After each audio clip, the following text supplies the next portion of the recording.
platform related stuff today that's probably going to affect a lot of, I guess, people like you that watch videos and stuff. But how's this one first? It says, combat drone makes transatlantic history.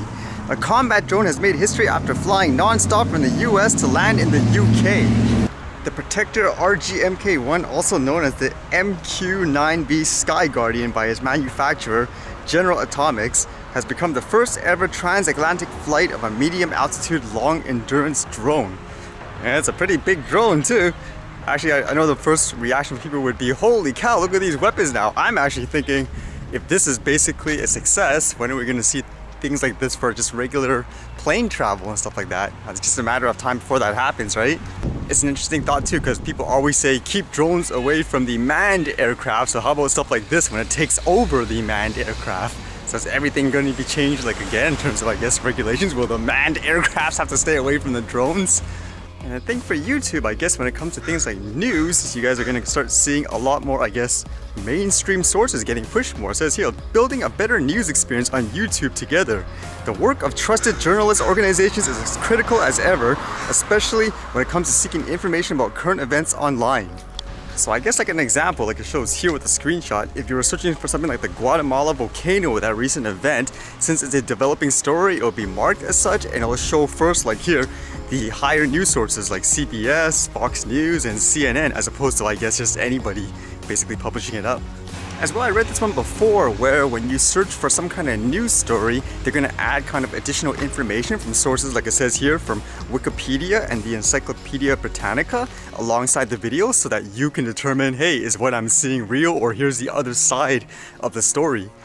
So like with the example here, if you search for something like the moon landing on the actual video, there's actually a description right below it where it links to, I guess, the encyclopedia description for it. Is that a good thing or a bad thing? I guess in some ways it can be good to have more information, I suppose. I guess the main thing would be, how do you determine who's the quote authoritative source to be trusted in that sense? I know for me, when it comes to things like news sources, I usually try to read various opinions and perspectives and then try to form my own opinion based on the facts. But in these cases, like, how do you determine, again, who's the authoritative source, and especially if they're all owned by the same umbrella, so to speak? Just thinking even for things as simple as, let's just say, hardware reviews, usually for me, for someone who's bigger, who obviously has more resources to get the stuff first, I usually look at it more for curiosity to say, oh, they have it first, let's see how it's like. Whereas I usually trust like the smaller guys a little more, the guys that are actually using it, like say, I don't know, every day or something like that, like in real life situations, because they're the ones that are going to show you this is how it really is as opposed to all the hype. But then again, how do you create that balance? Let's just say this algorithm or whatever, it pushed like just the bigger guys saying, these are the authoritative guys. So what happens to those other guys that might be using it like in an actual real way? Or same thing with the news here, for example. Again, if everyone's kind of under the same umbrella or whatever, then I don't know. I guess it's good in some ways where you have a different opinion, but I can just see other people getting kind of pushed back because of this. I suppose in many ways it's just a platform trying to be more mainstream, I guess you can say. Can't really blame them for it, but that's just the way it is, right? Like go like this, I just want to see if you can actually see the difference of the heat, like this thing or not. Is this blue? You're crazy. Because I just want to see if it actually affects the arm and stuff like that. When you actually, this is how they block it in the train usually. But they usually go like downwards. You go, no, like you go like this. Then you go like this. How? That doesn't hurt. Yeah, this is the same thing as your dummy. That's what you do with your dummy usually. How does it actually look on that? Like the heat, can you see anything different? No. Or is it blurry? Because I have to stand back if it's too blurry. And shouldn't this be blue? Or what color is it? Like the stick? Just the black, blue blob.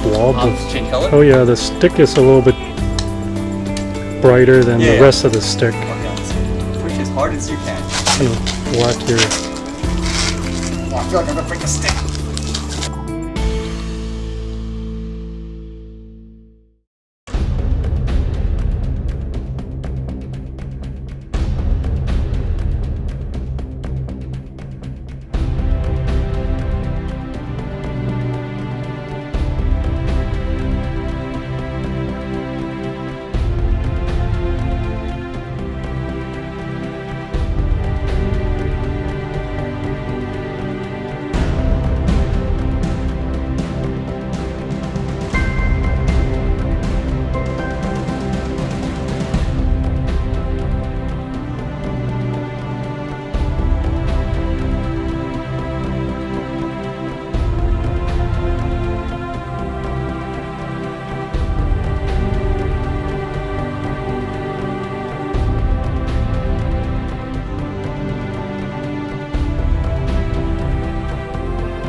All right, see you guys later.